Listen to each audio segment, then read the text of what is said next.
A very good friend of ours was told that his quad was finished. He was told that the carburettor was done for, so he bought himself a brand new one, and I was the very lucky recipient of his old one. Carburettor wasn't knackered, it just needed a new diaphragm. Anyway, I thought I ought to look after it as well as said friend, so I thought we'd change the oil.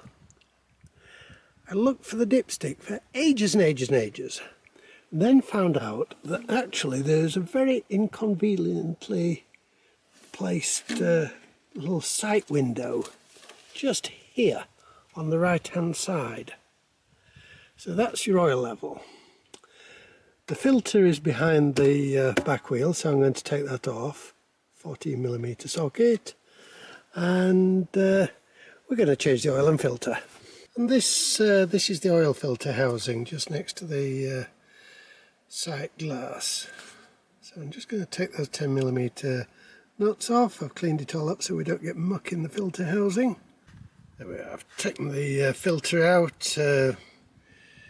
Probably a couple of tablespoons full of oil came out with it, so we're prepared to catch that. There's an O-ring there. Now, rather unhelpfully, they didn't supply a new O-ring with the filter, so that's something to bear in mind. And the oil filler cap is at the back on the differential. I initially thought it was just a gearbox filler, but actually it's the thing to fill the whole thing. Again, rather awkward thing to get at. And rather than draining the oil out, because I'm as lazy as everybody else, I'm going to see if we can do it with one of these siphon pumps.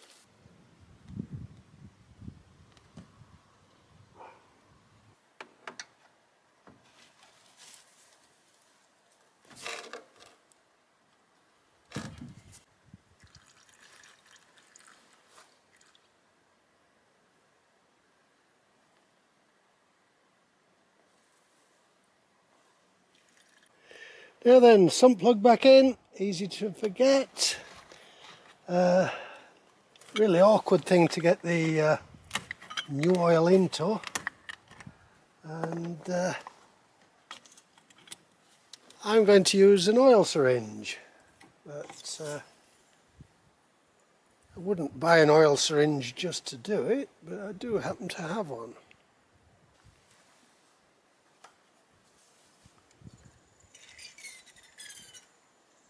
Well, that kind of took me by surprise. I've just had a look in the manual. 3.5 litres at an oil change, or 3.6 litres at an oil change with a filter change. Very sensible. The more oil the better, really.